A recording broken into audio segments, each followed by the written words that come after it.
मारीच का वध करके राम आश्रम की ओर लौट रहे थे तो पीछे से एक मादा सियार ने बड़े कठोर स्वर में चीत्कार किया।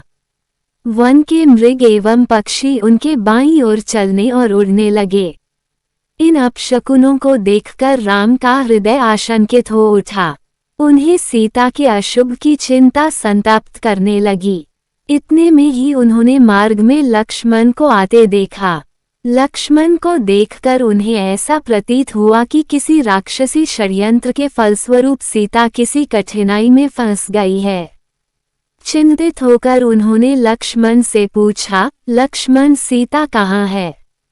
मैंने तुम्हें आदेश दिया था कि तुम सीता की रक्षा करना, तो तुम उसे अकेली कैसे छोड़ आए? वह किसी विपत्ति में तो नहीं फंस गई? वह जीवित होगी कि नहीं? शीघ्र बताओ उसे क्या हुआ है। यदि वह जीवित नहीं होगी तो मैं भी अपने प्राण त्याग दूंगा।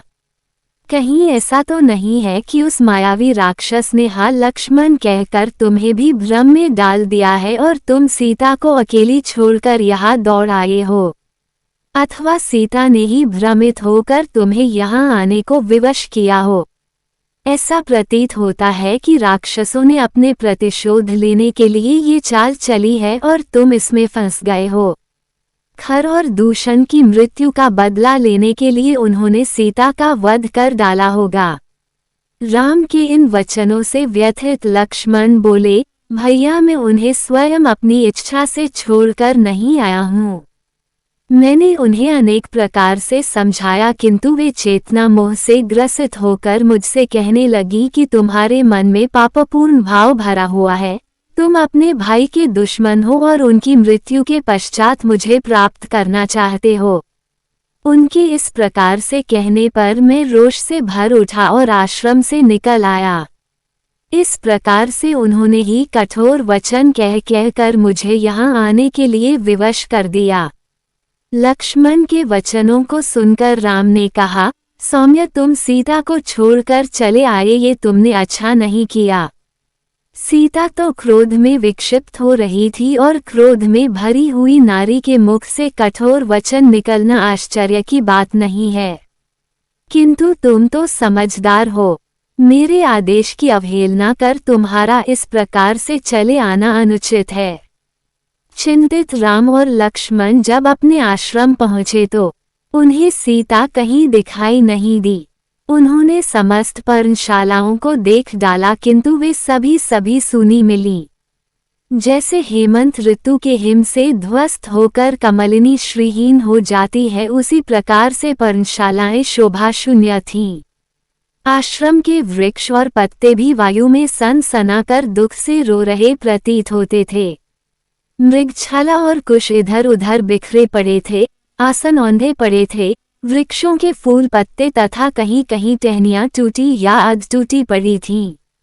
आश्रम का अस्त व्यस्त दृश्य देखकर राम विचार करने लगे, सीता का किसी ने हरण कर लिया अथवा किसी दुष्ट राक्षस ने उसे अपना आहार बना लिया। कहीं वह फूल चुनने तो नहीं गई या जल लाने नदी पर तो नहीं चली गई। जब सब ओर खोजने पर भी उन्हें सीता कहीं दिखाई न दी तो शोक के कारण उनकी आंखें लाल हो गईं। नदी नालों, पर्वत कंदराओं में जाकर वे उन्मत्त की भांति आवाज दे देकर सीता की खोज करने लगे। अंत में उनकी उन्मत्तता इतनी बढ़ गई कि वे कभी कदम के वृक्ष के पास जाकर कहते, हे कदम, मेरी सीता को तेरे पुष्पों से बहुत स्नेह था, तू ही बता वह कहाँ है। कभी विल्व के पास जाकर उससे पूछते, हे विल्व विटप, क्या तुमने पीतवस्त्रधारिणी सीता को कहीं देखा है? इस प्रकार वे कभी किसी वृक्ष से, कभी किसी लता से और कभी पुष्प समूहों से सीता का पता पूछते। कभी अशोक वृक्ष के पास जाकर कहते, अरे अशोक विटप, तेरा तो नाम ही अशोक है, फिर तू सीता से मेरी भेंट कराकर मेरे शोक का हरण क्यों नहीं करता? फिर ताड़ के वृक्ष से कहते, तू तो सब वृक्षों से ऊंचा है, तू दूर दूर की वस्तुएं देख सकता है, देखकर बता क्या तुझे सीता कहीं दिखाई दे रही है? चुपचाप खड़ा न रह, यदि तू देखना चाहेगा तो तुझे वह अवश्य दिखाई देगी। इस प्रकार नाना प्रकार के वृक्षों से पूछ पूछ कर रामचंद्र विलाप करने लगे, हे प्राणवल्लभे जानकी तू कहाँ छिप गई? यदि तू वृक्षों की ओट में छिपकर हंसी कर रही है तो मैं तुझसे प्रार्थना करता हूँ, तू प्रकट हो जा। देख, मैं तेरे बिना कितना व्याकुल हो रहा हूँ। अब बहुत हंसी हो चुकी, मैं हार मानता हूँ। मैं तुझे नहीं ढूंढ पा रहा हूँ, या तू सचमुच मुझसे रूठ गई है? हाँ सीते बोल, जल्दी बोल, तू कहाँ है? इधर देख, तेरे साथ खेलने वाले मृग शावक भी तेरे वियोग में अश्रु बहा रहे हैं। सीते तेरे बिना मैं जीवित नहीं रह सकता। मैं चाहता हूँ अभी तेरे वियोग में अपने प्राण त्याग दूं, किंतु पिता की आज्ञा से विवश हूँ। मुझे स्वर्ग में पाकर वे धिक्करेंगे और कहेंगे तू मेरी आज्ञा की अवहेलना करके 14 वर्ष की वनवास की अवधि पूरी किए बिना ही स्वर्ग में कैसे चला आया। हाँ मैं कितना अभागा हूँ जो तुम्हारे विरह में मर भी नहीं सकता। हाय जानकी तुम ही बताओ, तुम्हारे बिना मैं क्या करूँ? बड़े भाई को विलाप करते देख लक्ष्मण ने उन्हें धैर्य बंधाते हुए कहा, हे नरोत्तम रोने और धैर्य खोने से कोई लाभ नहीं होगा। आइए आश्रम से बाहर चलकर वनों और गिरी कंदराओं में भाभी की खोज करें। उन्हें वनों तथा पर्वतों में भ्रमण करने का चाव था। संभव है वहीं कहीं भ्रमण कर रही हूँ। ये भी संभव है कि गोदावरी के तट पर बैठी मछलियों की जल क्रीड़ा देख रही हूँ या किसी भय की आशंका से भयभीत होकर किसी लता कुंज में बैठी हूँ। इसलिए हमारे लिए यही उचित है कि हम विषाद और चिंता को छोड़कर उनकी खोज करें। लक्ष्मण की युक्त वचन सुनकर राम उसके साथ वनों, लताओं, गिरी कंदराओं आदि में खोज करने के लिए चले। उन दोनों ने समस्त वन, पर्वत, कंदरा आदि में खोज डाला, किंतु सीता उन्हें कहीं नहीं मिली। अंत में राम निराश होकर बोले, सौमित्र यहाँ तो कोई ऐसा स्थान शेष नहीं बचा जहाँ हमने जानकी की खोज न की हो, परंतु हमें सर्वत्र निराशा ही हाथ लगी। अब ऐसा प्रतीत होता है कि मेरी सीता मुझे कभी नहीं मिलेगी।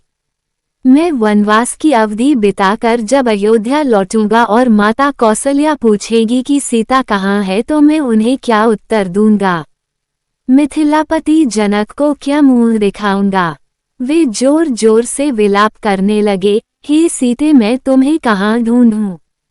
हे वनों के मृगों क्या तुमने कहीं मृगनयनी सीता को देखा है? हे वनों की कोकिलों क्या तुमने कहीं कोकिलाकंठी जानकी को देखा है? कोई तो कुछ बताओ, क्या सभी मेरे लिए निर्मोही हो गए हो? कोई नहीं बोलता, कोई नहीं बताता, कोई भी मुझसे बात करना नहीं चाहता।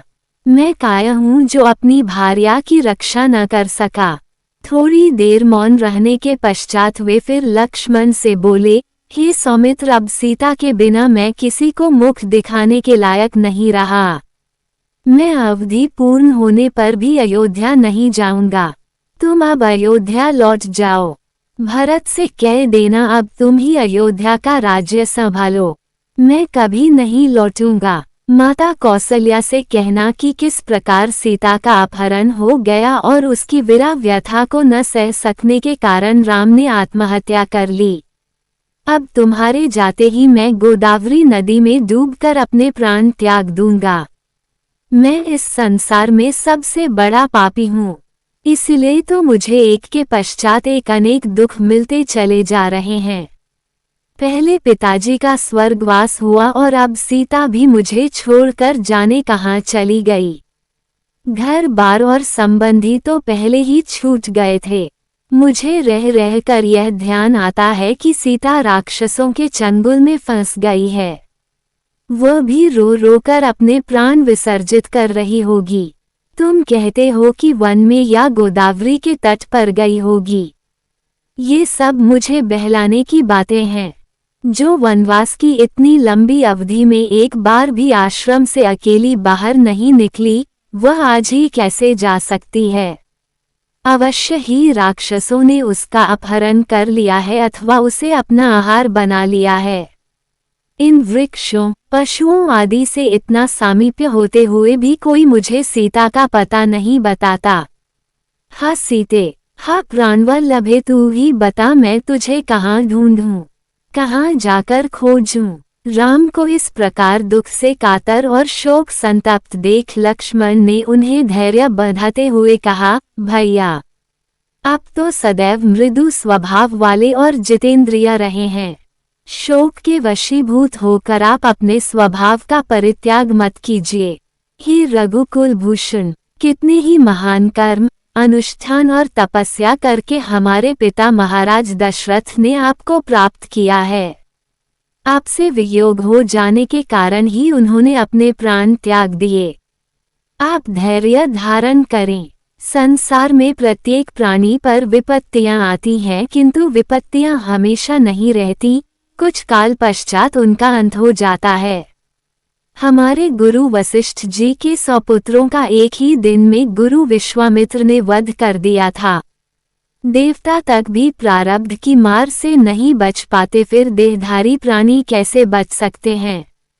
आप तो स्वयं महान विद्वान हैं, मैं भला आपको क्या शिक्षा दे सकता हूँ। आप परिस्थितियों पर विचार करके धैर्य धारण करें। इस जनस्थान में खोजने से कहीं न कहीं हमें जानकी जी अवश्य मिल जाएंगी। लक्ष्मण के सारगर्भित उत्तम वचनों को सुनकर राम ने प्रयासपूर्वक धैर्य धारण किया और लक्ष्मण के साथ सीता की खोज करने के लिए खरदूषण के जनस्थान की ओर चले। मार्ग में उन्होंने विशाल पर्वताकार शरीर वाले जटायु को देखा। उसे देखकर उन्होंने लक्ष्मण से कहा, भैया, मुझे ऐसा प्रतीत होता है कि इसी जटायु ने सीता को खा डाला है। मैं अभी इसे यमलोक भेजता हूँ। ऐसा कहकर अत्यंत क्रोधित राम ने अपने धनुष पर प्रत्यंचा चढ़ाई और जटायु को मारने के लिए आगे बढ़े। राम को अपनी ओर आते देख जटायु बोला, आयुष्मान, अच्छा हुआ कि तुम आ गए। सीता को लंका का राजा हर कर दक्षिण दिशा की ओर ले गया है और उसी ने मेरे पंखों को काटकर मुझे बुरी तरह से घायल कर दिया है। सीता की पुकार सुनकर मैंने उसकी सहायता के लिए रावण से युद्ध भी किया। ये मेरे द्वारा तोड़े हुए रावण के धनुष उसके बाण हैं। इधर उसके विमान का टूटा हुआ भाग भी पड़ा है। ये रावण का सारथी भी मरा हुआ पड़ा है। परंतु उस महाबली राक्षस ने मुझे मार मार कर मेरी ये दशा कर दी। वह रावण विश्रवा का पुत्र और कुबेर का भाई है। इतना कहकर जटायु का गला रुंध गया, आंखें पथरा गईं और उसके प्राण पखेरु उड़ गए। जटायु के प्राणहीन रक्तरंजित शरीर को देखकर राम अत्यंत दुखी हुए और लक्ष्मण से बोले, भैया, मैं कितना अभागा हूँ। राज्य छिन गया, घर से निर्वासित हुआ, पिता का स्वर्गवास हो गया, सीता का अपहरण हुआ और आज पिता के मित्र जटायु का भी मेरे कारण निधन हुआ। मेरे ही कारण इन्होंने अपने शरीर की बलि चढ़ा दी। इनकी मृत्यु का मुझे बड़ा दुख है। तुम जाकर लकड़ियां एकत्रित करो। ये मेरे पिता तुल्य थे, इसलिए मैं अपने हाथों से इनका दाह संस्कार करूंगा। राम की आज्ञा पाकर लक्ष्मण ने लकड़ियां एकत्रित की। दोनों ने मिलकर चिता का निर्माण किया। राम ने पत्थरों को रगड़कर अग्नि निकाली। फिर द्विज जटायु के शरीर को चिता पर रखकर बोले, हे पूज्य गृध्रराज, जिस लोक में यज्ञ एवं अग्निहोत्र करने वाले, सम्रांगण में लड़कर प्राण देने वाले और धर्मात्मा व्यक्ति जाते हैं, उसी लोक को आप प्रस्थान करें। आपकी कीर्ति इस संसार में सदैव बनी रहेगी। ये कहकर उन्होंने चिता में अग्नि प्रज्वलित कर दी। थोड़ी ही देर में जटायु का नश्वर शरीर पंचभूतों में मिल गया। इसके पश्चात दोनों भाइयों ने गोदावरी के तट पर जाकर दिवंगत जटायु को जलांजलि दी।